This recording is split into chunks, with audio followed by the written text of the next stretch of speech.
ini yang tadi sudah kita lihat di flyernya ketika kita sebelum berbincang di sini, Bang Dharma maju sebagai bakal calon gubernur DKI Jakarta dari jalur independen. Kenapa? Akhirnya setelah pensiun ya, kalau nggak salah awal tahun ini atau tahun kemarin ya pensiun ya? Awal Februari. Awal Februari 2024 ini.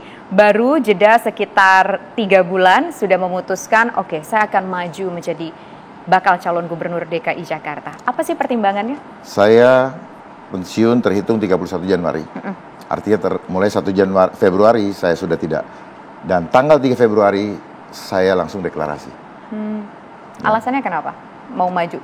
Ya, saya mau maju karena ada hal yang mungkin banyak masyarakat tidak pahami, bahwa akan terjadi lagi hal-hal yang lebih buruk daripada yang kita rasakan di 3 tahun belakangan yang lalu. Yaitu akan adanya namanya WHO Pandemic Treaty. WHO Pandemic Treaty adalah suatu perjanjian pandemi yang dikoordinir oleh WHO, yang mungkin dalam akhir bulan Mei ini akan ditandatangani, akan di-voting. Dan saya sangat berharap bahwa pemerintah kita menolak dan keluar dari perjanjian tersebut. Dan saya sangat yakin bahwa presiden kita, atau mungkin nanti Pak Prabowo, itu tetap menjaga kedaulatan bangsa dan menjaga keselamatan rakyat. Karena mudah-mudahan beliau paham. Oleh sebab itu mari sama-sama kita mendengungkan biar beliau paham bahwa ini mengancam kedaulatan negara dan juga keselamatan rakyat dari intervensi asing. Oke, ini kan konteksnya tadi bicara adalah soal global, soal kedaulatan negara dari sudut pandang kesehatan. Kemudian kalau kita bicara di sini kan pertanyaannya adalah kenapa Pak Dharma mau jadi gubernur DKI Jakarta? Jakarta itu kan ya sudah Jakarta sebagai daerah yang khusus begitu. Tapi kan kalau kita bicara soal kebijakan, perjanjian WHO seperti itu kan bicaranya sudah tingkat global, bukan tingkat Jakarta lagi. Nah, belum terjawab nih, kenapa mau jadi gubernur DKI Jakarta? Ya, itu alasannya. Karena kalau kebijakan itu terjadi, maka apa yang kita rencanakan menjadi sia-sia. Apa yang mau dilakukan terkait dengan kebijakan tersebut kalau nanti jadi gubernur DKI Jakarta, Bang Dharma? Menjadi gubernur bukan tujuan utama, tetapi bagaimana masa yang ada ini kita manfaatkan untuk mensosialisasikan bahwa ada bahaya besar di depan, yaitu WHO Pandemic Treaty.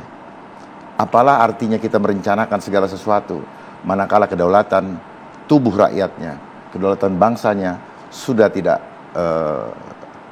dimiliki lagi oleh rakyat. Gitu. Infonya dari mana sih soal yang Anda sebutkan banyak tadi? Sudah beredar sebenarnya kalau Ibu buka. Dari tahun 2021, Menteri Luar Negeri saja sudah mengatakan bahwa pandemi treaty ini adalah agenda pemerataan vaksinasi. Ya, dan banyak yang tidak aware karena lebih mementingkan euforia kehidupan hedonis dan juga hal-hal lain yang tidak concern terhadap apa yang menjadi kepentingan bangsa. Kebetulan saya sangat concern, makanya seperti judulnya sendiri mengatakan saya kontroversial. Sebenarnya saya tidak berpikir saya kontroversial. Justru saya ingin mengingatkan bahaya-bahaya itu.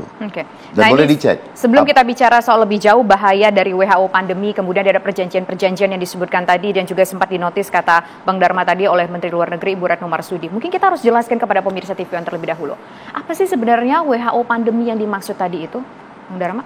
WHO Pandemic Treaty adalah suatu perjanjian yang akan disepakati oleh 194 negara yang berada di bawah naungan WHO, dan sampai saat ini ada 14 negara dan yang sudah menolak dan keluar. Salah satunya yang paling jelas kemarin adalah Britain sudah menolak, dan juga Slovakia, Rusia. Nah, kami berharap Indonesia bisa juga menolak dan keluar dari pandemi tersebut, perjanjian tersebut. Nah, manakala perjanjian tersebut ditandatangani oleh negara-negara yang menyetujuinya, maka 30 hari kemudian menjadi hukum di negara itu. Kalau sudah menjadi hukum, maka program kita untuk memperbaiki ekonomi, hukum, kesehatan, pendidikan dan sebagainya menjadi tidak berlaku, menjadi sulit. Karena apa? Tunduk kepada hukum.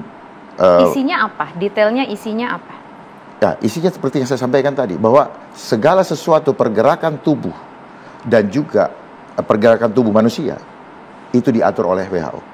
Oke. Jadi kalau contoh yang paling gampang ya, kalau Mbak lagi tidak enak badan lalu minum jamu, itu nggak boleh, itu pelanggaran dan akan didenda 500 begitu? juta. Dampaknya kalau seandainya kita bergabung dalam WHO Pandemi Treaty itu, kalau misalkan kita minum herbal-herbalan begitu, 500 juta. kita denda sampai 500 juta ya, kalau kita tanda tanganin itu. Undang-undangnya sudah ada. Undang-undang yang menjadi senjata atau pisau hukumnya di Indonesia sudah ada. Yaitu Undang-Undang Kesehatan tahun nomor 17 tahun 2023. Ya. Jadi ini yang menjadi concern saya. Manakala ada pemimpin lain, calon pemimpin lain yang paham dan mau sungguh-sungguh untuk membela rakyatnya, saya akan mendukung 100%. Jadi dampaknya apa tadi? Apakah hanya sebatas, oke, kita nggak boleh minum herbal-herbalan gitu Kak? Karena kita tahu bahwa Indonesia tuh kaya akan herbal-herbal ya, banyak kembali ke alam begitu untuk pengobatan. Itu salah satu contoh saja. Dampaknya lagi kita apa Pak akan Dharma? di lockdown lagi. Di lockdown? Ya. Ada virus baru kah mungkin atau bagaimana? Virus baru itu kan kata mereka. Oke. Jadi lockdownnya gimana caranya? Kalau menurut Ibu tinggal di rumah lagi. Iya, stay at home. Di rumah. Ya, padahal stay at home. Misalnya gini, mereka mengumumkan adanya pandemi di negara lain. Padahal di sini nggak ada. Ya kita harus ikut lockdown lagi. Jadi ini kan cuma mengatur regulasi kehidupan manusia di dunia. Sebenarnya ini adalah pintu masuk menuju kepada Great Reset. Great Reset. Jadi harus dipahami antara WHO Pandemic Treaty, WHO dengan World Economic Forum ini inline. Jadi World Economic Forum itu adalah untuk sistem ekonomi global. Kalau WHO itu dia mengatur pergerakan tubuh. Jadi ini adalah program digitalisasi. Makanya kenapa kemarin COVID itu di belakangnya ada identity digital. Kenapa?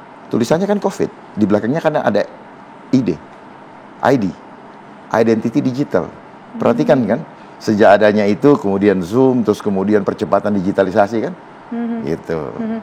Oke, berarti juga akan mempengaruhi kepada ekonomi dong digitalisasi. Justru dia mau menghancurkan ekonomi. Ya, kita pikir untuk kemajuan ekonomi, tapi ekonomi kerakyatan, kedaulatan tubuh rakyat menjadi rakyat tidak bisa bergerak. Tapi kalau bicara soal ekonomi sekarang juga banyak kok kalau kita dengar-dengar di luar digitalisasi ekonomi untuk UMKM. Ya, itu kan ekonomi. Program yang dicanang-canangkan ke kita.